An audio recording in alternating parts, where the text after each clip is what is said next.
अस्सलाम वालेकुम। डॉक्टर आसिफ इजहार, police and services hospital Peshawar. Doctor साहब, हमारे बहुत से नाजरीन ने हमसे फॉलिक एसिड की मेडिसिन के बारे में पूछा है। बराए मेहरबानी हमें ये बताएं कि फॉलिक एसिड की टैबलेट्स आप किन लोगों को रिकमेंड करते हैं, इनको कितना और कब इस्तेमाल करना चाहिए। फॉलिक एसिड कोई भी बंदा इस्तेमाल कर सकता है, लेकिन खुसूसी तौर पर उन लोगों में हम इसका इस्तेमाल करते हैं जिन लोगों में कोई ऐसी बीमारियां हों जो खून की कमी उस वजह से हो रही हो, या कोई क्रॉनिक बीमारी हो, या खुसूसी तौर पे ख़वातीन में जो कि प्रेगनेंसी यानी हमल के दौरान है और उनके हमल का तकरीबन पहला, दूसरा या तीसरा महीना चल रहा हो, क्योंकि इस दौरान में जो है तो बच्चे की परवरिश हो रही होती है और बच्चा जो है वो उसके मुख्तलिफ़ किस्म के आज़ा बन रहे होते हैं। उसके लिए फॉलिक एसिड इंतहाई ज़रूरी है। सो जो भी ख़वातीन जिनको ये मालूम हो जाए कि उनका हमल शुरू हो चुका है, सो पहले 2-3 महीने में ज़रूरी है कि वो फॉलिक एसिड का इस्तेमाल ज़्यादा करें। इसके अलावा फॉलिक एसिड कोई भी इस्तेमाल कर सकता है, खुसूसी तौर पे वो लोग जो शुगर या ब्लड प्रेशर के मर्ज़ का शिकार हैं और जिन लोगों में फालिज हो चुका हो या जिन लोगों में फालिज होने का एहतिमाल ज़्यादा है, जो शुगर और ब्लड प्रेशर की दवाइयाँ इस्तेमाल कर रहे हैं। जो फॉलिक एसिड है वो आपके खून की शरियानों के लिए इंतहाई मुफीद है। सो ये लोग भी अपनी दवाइयों के साथ इसका इस्तेमाल कर सकते हैं। इसके अलावा फॉलिक एसिड उन लोगों के लिए इंतहाई ज़रूरी है जो लोग उम्र के बढ़ने के साथ साथ उनमें असाबी कमज़ोरियाँ नमूदार हो जाती हैं, खुसूसी तौर पर याददाश्त की जो कमज़ोरी है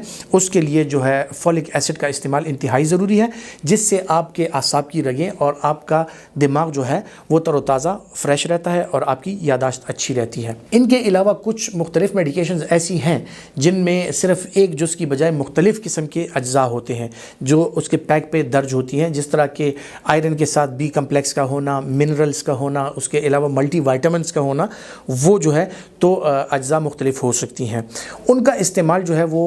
हर एक बंदे को ख़ुद से नहीं करना चाहिए, सेल्फ़ मेडिकेशन नहीं करनी चाहिए। वो जो है आपका डॉक्टर समझता है कि आपकी उम्र और जो आपकी फ़िज़ीक है या जिस तरह आपकी जिसामत है और जो कामकाज जो डेली आपकी रूटीन है, और उसके अलावा अगर आपको कोई इस तरह की बीमारी है जिस तरह शुगर या ब्लड प्रेशर, या शुगर ब्लड प्रेशर अगर ना भी हो तो हर एक जिन्स, उम्र और मुख्तलिफ़ जो आपके फ़िज़िकल एक्टिविटी है उसके लिहाज से हर एक बंदे की रिक्वायरमेंट या हर एक बंदे की ज़रूरियात मुख्तलिफ़ हो सकती हैं, जो होती भी हैं मुख्तलिफ़।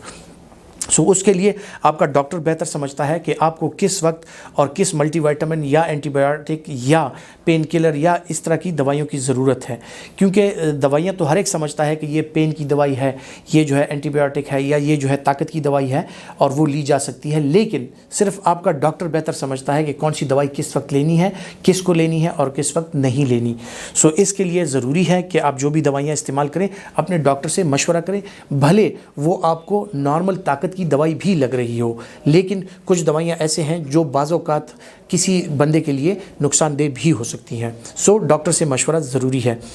ख़वातीन के लिए जैसे मैंने पहले ज़िक्र किया, उनमें ज़्यादातर कैल्शियम, विटामिन डी, और जो जवान ख़वातीन हैं जिनको प्रेगनेंसीज़ या लैक्टेशन यानी दूध पिलाने के अमल से जो गुजर रही हैं, उनके लिए ज़्यादातर फौलाद और फॉलिक एसिड यानी आयरन और फॉलिक एसिड की ज़रूरत पड़ती है। इसके अलावा जो जिन लोगों में शुगर या ब्लड प्रेशर की जो पेचीदियाँ हैं जब वो पैदा हो जाएँ, या जिन लोगों में दिल की बीमारियाँ हैं, सो उनके वज़न, उनके शुगर, ब्लड प्रेशर रीडिंग और उनकी जो उम्र है उसके लिहाज से उनका डॉक्टर बेहतर समझता है कि कौन सी मल्टीविटामिन या कौन सी ऐसी दवा तजवीज़ करनी है जो उनके लिए फ़ायदेमंद साबित हो।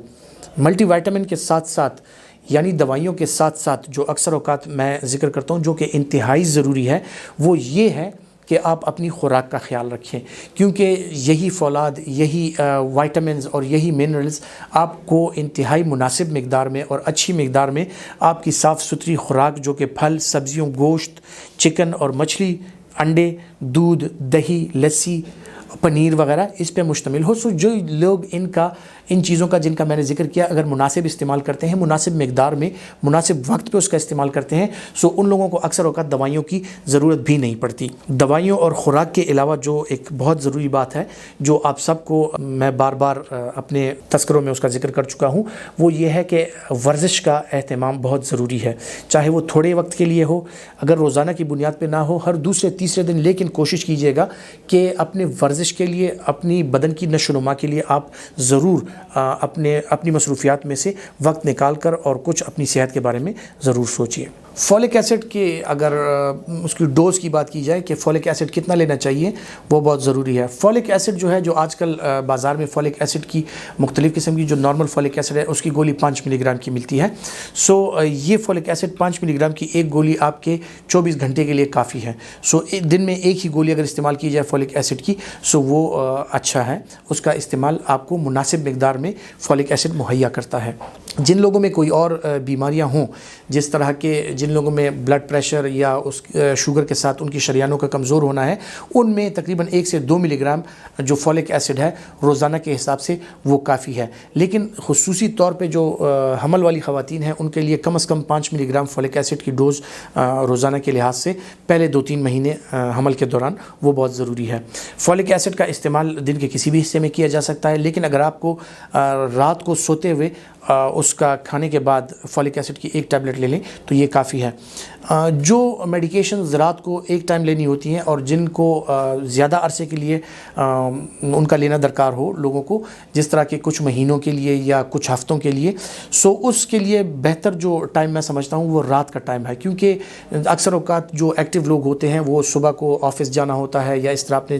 کام کاج پہ جانا ہوتا ہے یا دن کے کسی بھی حصے میں سو وہ اپنی دوائی لینا بھول جاتے ہیں.